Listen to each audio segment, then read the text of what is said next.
Today I want to show you a video of a combined cataract extraction and ab interno canaloplasty, sometimes also called ab interno viscocanalostomy.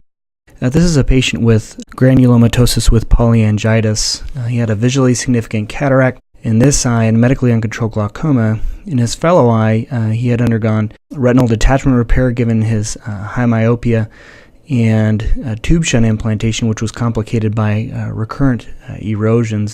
As such, we decided to try a ab interno canal-based procedure prior to going forward with more traditional filtering surgery. Here you can see as we're finishing up the cataract extraction, given his high myopia, there's a lot of redundancy and floppiness of the capsular bag, which is somewhat disconcerting as we're removing the last bit of cortex. And so we make the decision to insert a capsular tension ring, which you see here. These are the preloaded capsular tension rings that come out to the right or to the left. In this case, given the diffuse floppiness or excessive capsular bag, the direction does not matter. We finish inserting it here, and once we're able to do that, you can see that the lens centers nicely and remains quite stable. We then inject myostat to bring down the pupil and begin the ab interno canaloplasty. I'm here making a oblique paracentesis directed towards the nasal angle that is superior to allow easier assistance from my staff. I then rotate the head away from me while I rotate the microscope oculars towards me to better visualize the nasal angle structures. And here I'm using a gonioprism to visualize and confirm that I can see the angle structures. I then enter with a MVR blade, again inserting it and bringing it across the anterior chamber before I place my gonioprism. And then I begin to create a 1 to 2 clock hour goniotomy nasally. When you're performing this step, it's almost all by visual cues. There's very little in the way of tissue feedback. In fact, if you're getting a lot of feedback or resistance, it indicates that you're likely too deep and hitting the posterior wall of Schlemm's canal, which of course is sclera. Once I create the goniotomy, I like to just very gently press on the inferior lip of the Schlemm's canal to ensure it is open.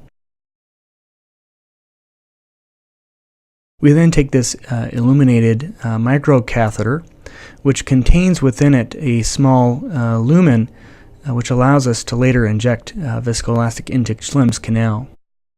You can see that I begin directing this illuminated microcatheter into Schlemm's canal, and I want you to pay attention to the angulation outside the eye.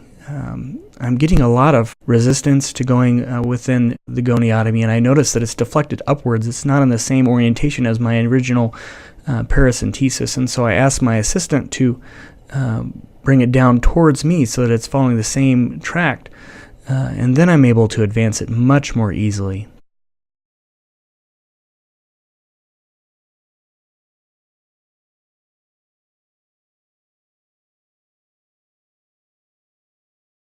We skip ahead here, and you can see that this catheter has traveled 360 degrees. We then rotate the eye so that it's facing forward again and irrigate the dispersive viscoelastic from the surface of the eye to get a clearer view. And then we slowly begin to retract this illuminated microcatheter, stopping every clock hour or so. And I say click, and my assistant injects a small aliquot of viscoelastic. And so you can see we're making our way around here.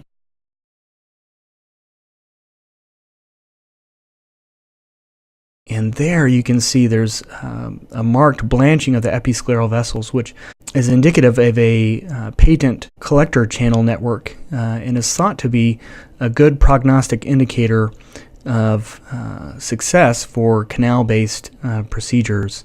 And so we continue to go around, and you can see that the episcleral vessels around the limbus continue to blanch as we go around.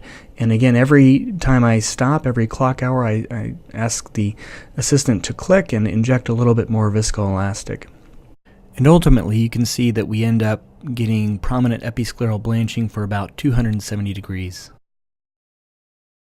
Now, this is different from the GAT procedure, in which we would have simply grasped both ends and lysed it through the tissue.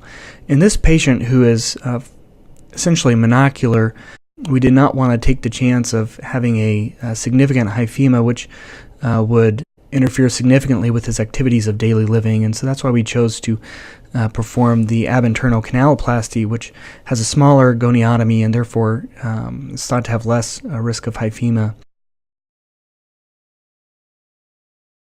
And once we hydrate here, you can see that, or at least I could see that, there was less hyphema than that which I'm accustomed with GAT. And again, we leave the intraocular pressure in the high teens. Thanks for watching. Good luck.